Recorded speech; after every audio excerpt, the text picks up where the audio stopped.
Assalamualaikum Ustaz. Waalaikumsalam warahmatullahi wabarakatuh. Untuk membantu menolong kaum du'afa atau kurang mampu, perlu atau tidak kita melihat dari sisi ibadah dia?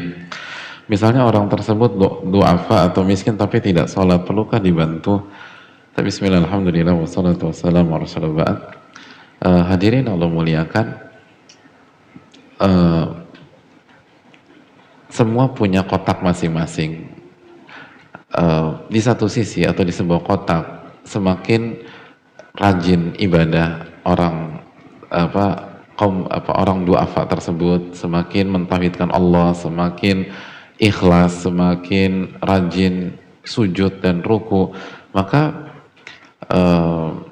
semakin layak untuk kita bantu dan uh,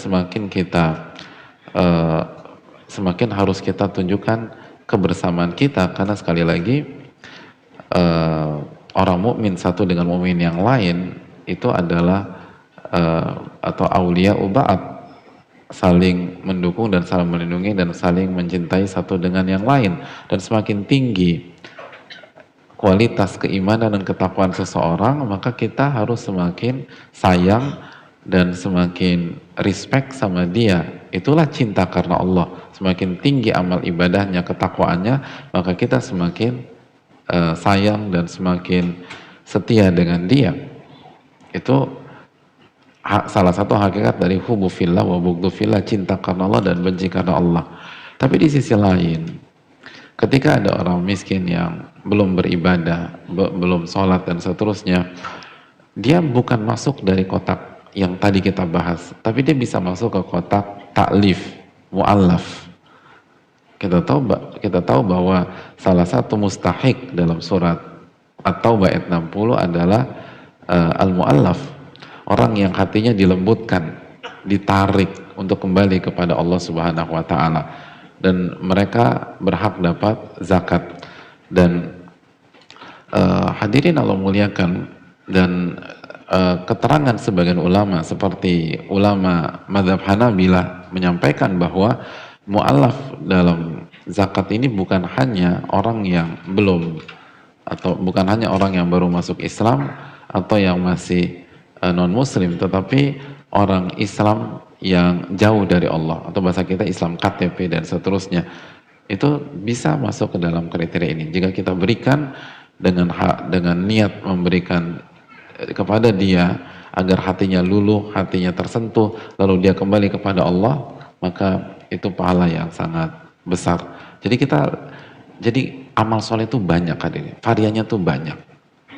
Tinggal kita mau masuk dari kotak mana. Allah sudah kasih kita banyak kotak dan jangan kita sia-siakan. Bisa masuk dari kotak A, bisa kotak B, kotak C, kotak D dan seterusnya. Wallahu taala alam bisawab.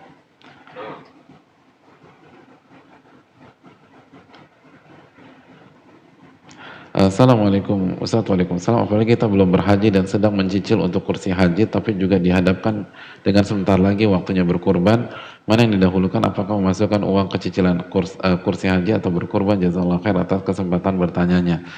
Ya, terima kasih atas pertanyaannya. Wallahu ta'ala bisawab.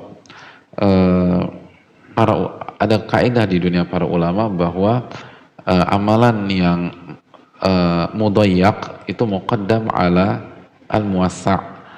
Amalan yang waktunya mepet, singkat dan terbatas itu didahulukan dibanding amalan yang masih jauh.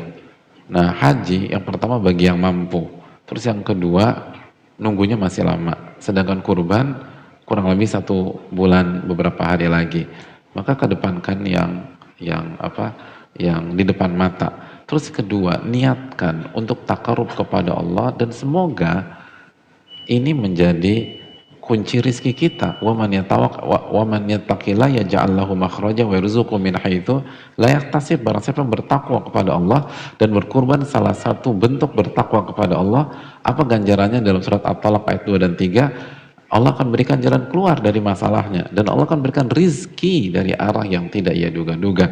Jadi bisa jadi salah satu kunci atau salah satu jalan rizki kita untuk haji dengan berkurban.